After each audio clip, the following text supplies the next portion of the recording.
ناظرین ذی وقار، میں Syed Rauf Rehan T SAT network ورک چینل میں ویڈیو لیسن بعنوان اندیکھا متن اردو کمپریہنشن میں آپ کا خیر مقدم کرتا ہوں۔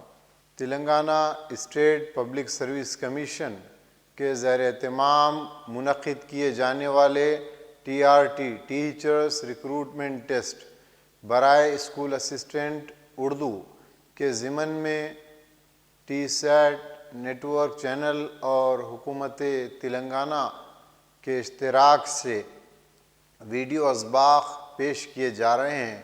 آج کے ویڈیو سبق کا عنوان اندیکھا متن ہے، اردو کمپریہنشن ہے۔ ناظرین، امتحانات میں ایک پیسیج دے دیا جاتا ہے اور اس پیسیج کو پڑھنے کے بعد آپ کو سوالات کے جوابات قلم بند کرنا پڑتا ہے۔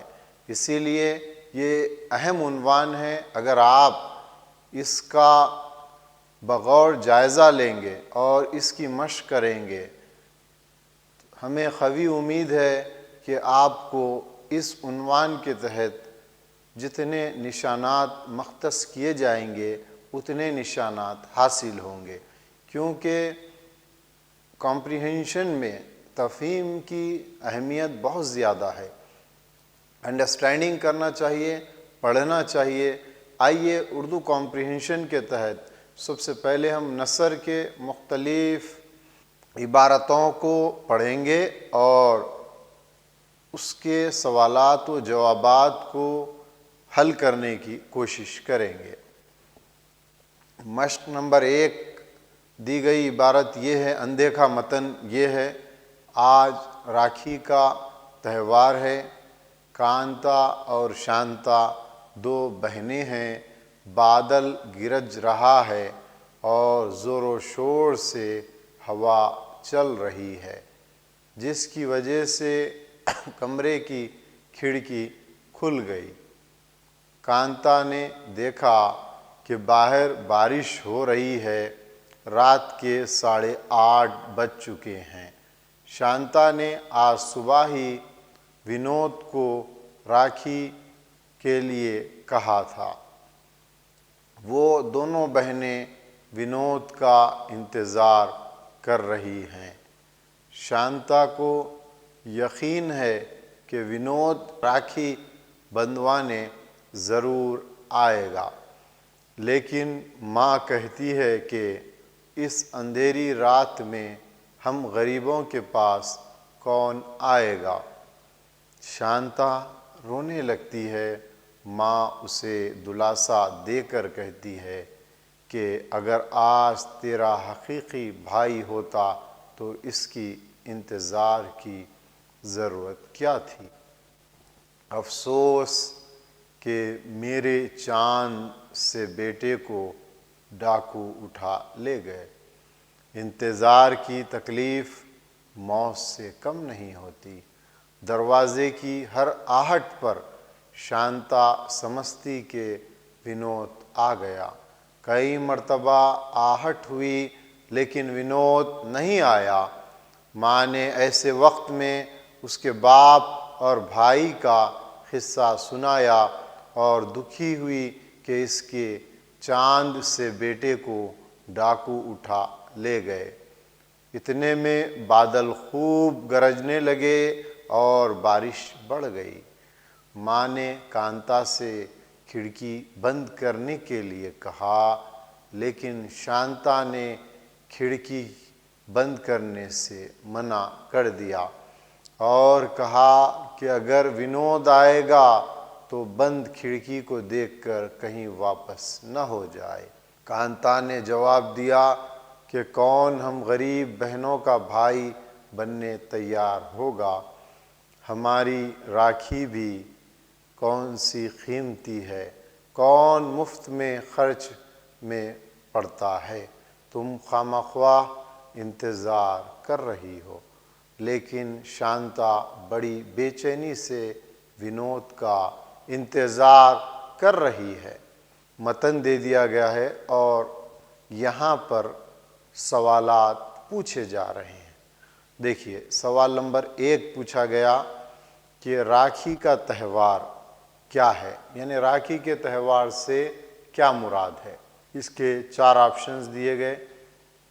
بھائی بہن کو راکھی باندھتا ہے، ڈاکو ونود کو راکھی باندھتے ہیں، بہن بھائی کو راکھی باندھتی ہے، ماں بیٹے کو راکھی باندھتی ہے۔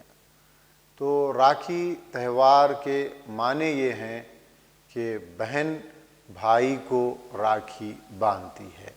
تو یہاں پر پس منظر کا سوال پوچھا گیا، راکھی کے متعلق تفصیلات دی گئی اور کانتا شانتا ونود کے واقعے کو بیان کیا گیا، اور اسی متن میں سے سوالات پوچھے گئے۔ تو راکھی کے تہوار سے مراد بہن بھائی کو راکھی باندھتی ہے۔ سوال نمبر 2، اندھیری رات۔ دیکھیے اندھیری رات کی ضد کیا ہونی چاہیے؟ بادل، بارش، چاندنی رات یا پھر اجلی صبح۔ اس قسم کے سوالات امتحانات میں پوچھے جاتے ہیں۔ اس پیراگراف کے، اس کمپریہنشن کے اور اس متن کے اختتام پر ہم نے اس کے جوابات بھی درج کر دیے ہیں، جس سے آپ استفادہ فرما سکتے ہیں۔ افسوس کہ میرے چاند سے بیٹے کو ڈاکو اٹھا لے گئے۔ کس نے کہا؟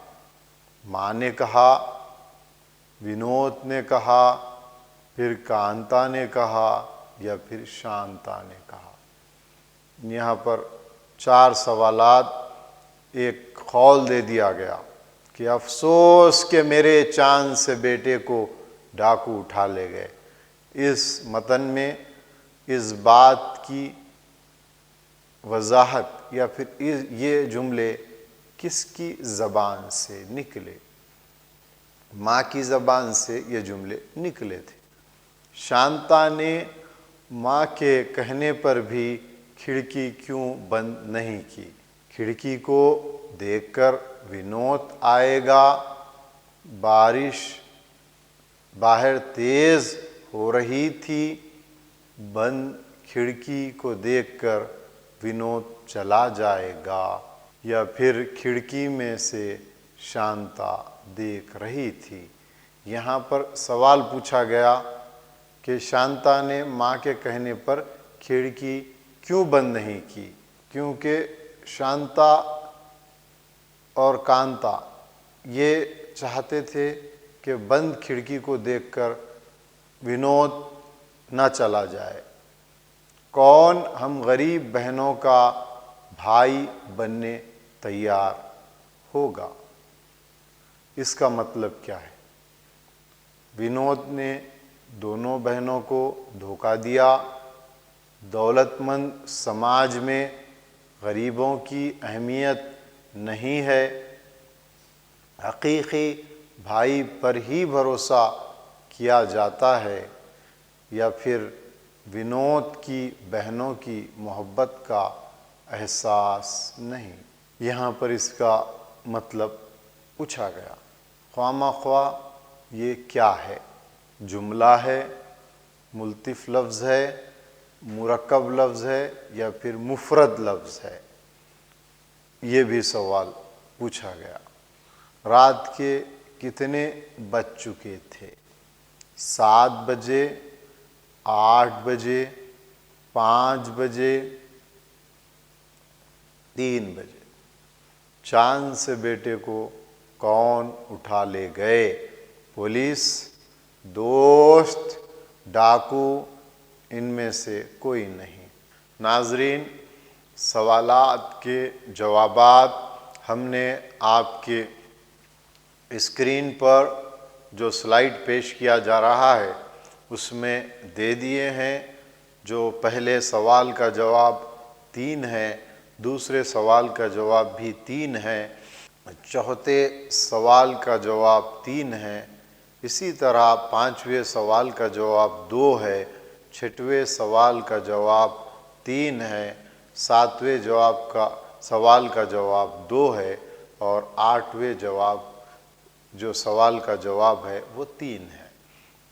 اس طرح ناظرین آپ خود پیراگرافز کو، مختلف متن کو پڑھتے ہوئے اس کی مشق بھی کر سکتے ہیں۔ آئیے ناظرین ہم کمپریہنشن کے تحت، اندیکھا متن کے تحت مشق نمبر 2 کو پیش کر رہے ہیں۔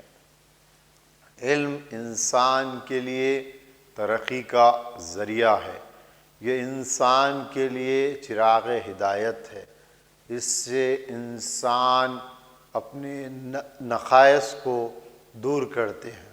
ہر چیز کی ماہیت پر غور کرنا علم ہی نے سکھایا، علم ہی کی وجہ سے ہم نفسانی خواہشات اور جذبات پر قابو پاتے ہیں، اسی کی بدولت ہمارے اندر صبر و استقلال کی خوبیاں پیدا ہوتی ہیں۔ علم انسانی زندگی کا ایک ضروری حصہ ہے، ہماری تمام تر مادی اور روحانی ترقیات کا دار و مدار علم پر ہی ہے۔ باطنی اور روحانی ترقی کا علم کے ساتھ چولی دامن والا تعلق ہے۔ علم کے بغیر انسان مالک حقیقی اور خالق اصلی کو بھی نہیں پہچان سکتا۔ اچھے اور برے کی پہچان، دوست اور دشمن میں فرق، حرام اور حلال میں امتیاز کرنا علم ہی بتاتا ہے۔ لہٰذا باوقار انسان بننے کے لیے علم ضروری ہے۔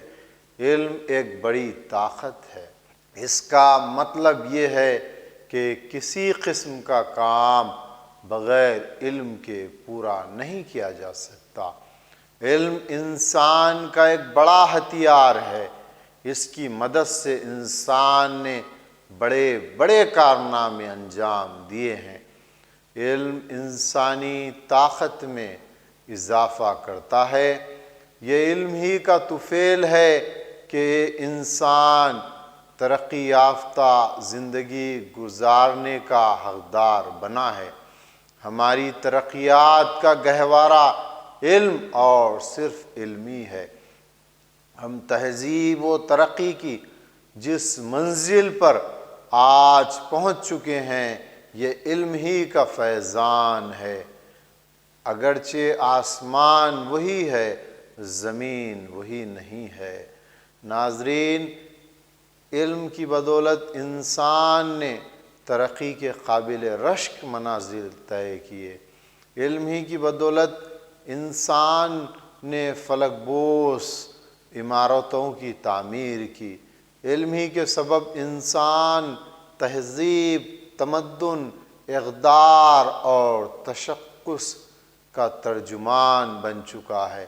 علم ہی نے دنیا کو گلوبل ولیج یعنی عالمی گاؤں میں تبدیل کر دیا ہے۔ بہرحال علم کی اہمیت و افادیت جتنی بھی بیان کی جائے کم ہے، لیکن یہاں پر کمپریہنشن کے تحت ایک متن دیا گیا اور پھر اس کے متعلق مختلف قسم کے سوالات پوچھے جاتے ہیں، جیسا کہ یہاں پر پوچھا گیا۔ منترجہ بالا عبارت کا مطلب کیا ہے؟ 1. علم کی حقیقت سے آگاہی حاصل کرنا۔ 2. علم کے فوائد اور اس کے فیضان سے واقفیت حاصل کرنا۔ نمبر 3. علم حاصل کرنے کی ترغیب دینا۔ اب اس کے متعلق سوال پوچھا جا رہا ہے، کون سا خیال صحیح ہے؟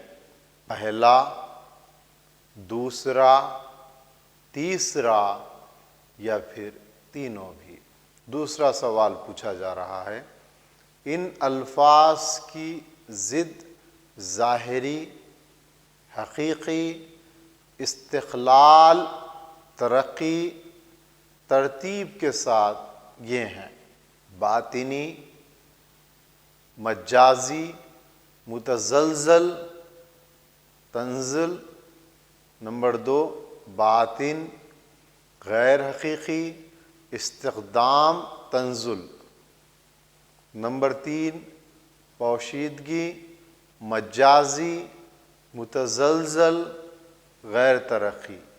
نمبر 4، باطنی، مجازی، غیر استقلال، متزلزل۔ اس طریقے کے سوالات بھی امتحانات میں پوچھے جا سکتے ہیں متن کے تحت۔ سوال نمبر 3، اس عبارت میں ایک لفظ نقائص استعمال ہوا ہے، اس کا ہم وزن لفظ کون سا ہے؟ نقص، حقائق، نقصان، نقصانات۔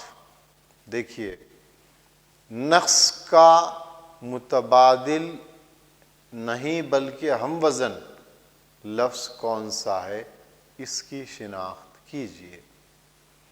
سوال نمبر 4 ہے، علم کو کس کا گہوارہ اور دار و مدار کہا گیا ہے؟ نمبر 1، انسانی زندگی۔ نمبر 2، باطنی۔ نمبر 3، ترقیات۔ نمبر 4، ترقی۔ 5واں سوال، علم انسانی زندگی کا کون سا حصہ ہے؟ ضروری، خالق سے ملنے کا، یا پھر ہتھیار، یا پھر چولی دامن۔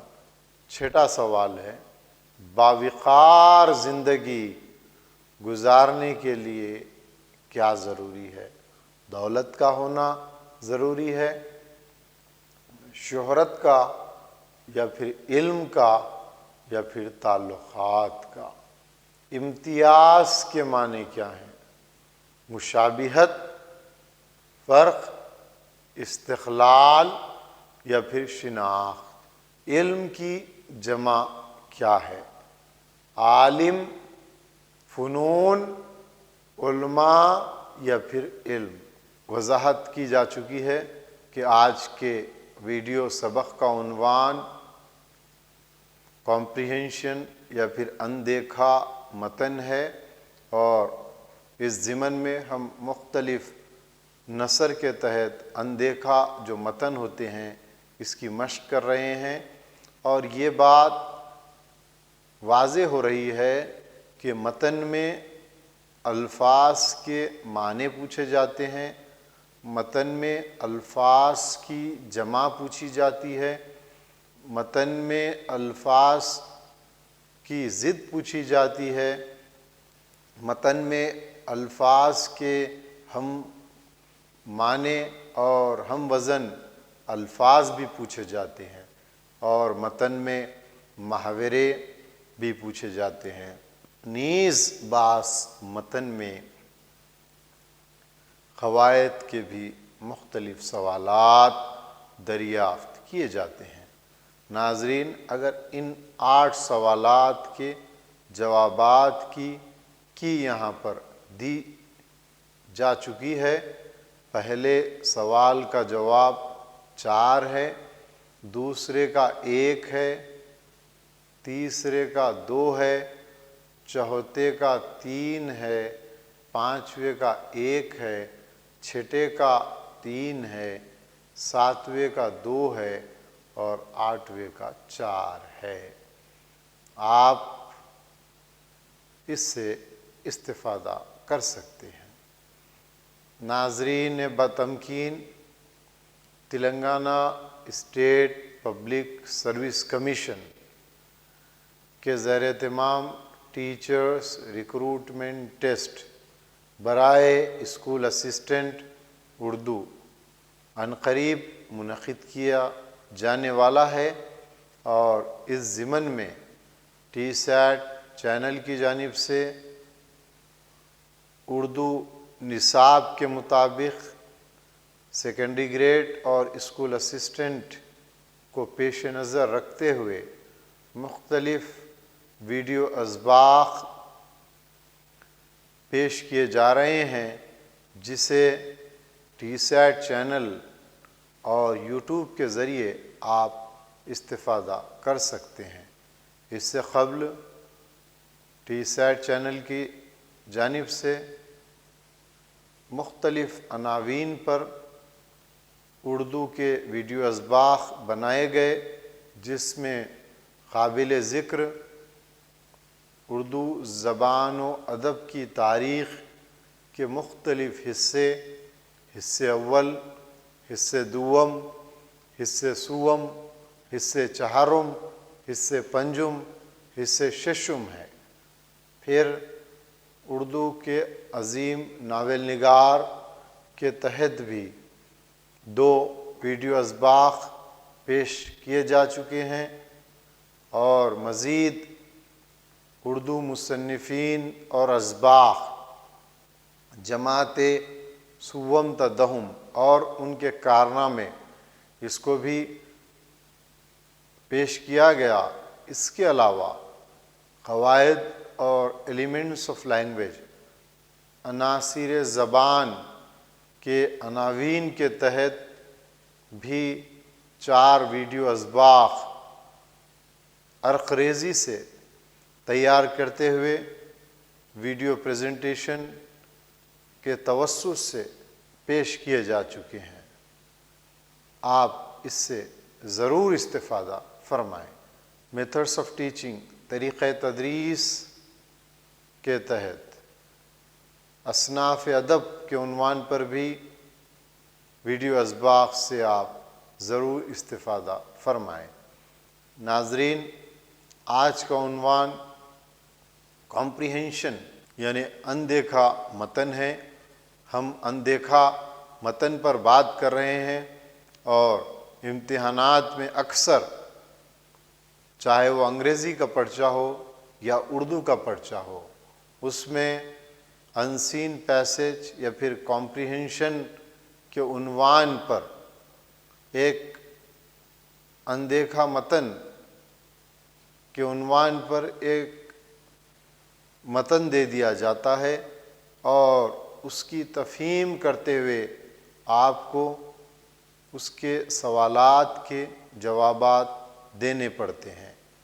اس لیے جو متن دیا جاتا ہے اسے آپ باریک بینی سے پڑھیں، اس کا جائزہ لیں، اور اسی میں اشارے ہوتے ہیں جواب کے، اور بعض دفعہ اسی میں جوابات بھی ہوتے ہیں۔ اس لیے آپ سے گزارش ہے کہ اس کی زیادہ سے زیادہ مشق کریں۔ آئیے ناظرین، مشق نمبر 3، پریم چند بنارس کے رہنے والے تھے،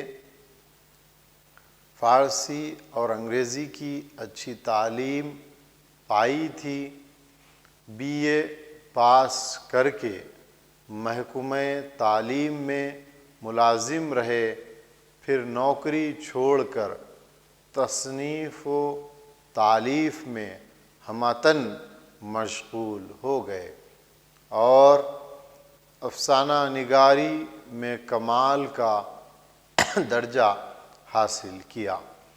پریم چند کو افسانوں کا شہنشاہ کہا جاتا ہے۔ پریم چند کے افسانوں اور ناولوں میں سیاسی اور سماجی اصلاح کا پہلو نمایاں رہتا ہے۔ پریم چند کی زبان بڑی ستھری، سلیس اور انداز بیان بہت مؤثر ہے۔ پریم چند افسانوں اور ناولوں میں جذبات کو بڑی خوبی سے بیان کرتے ہیں۔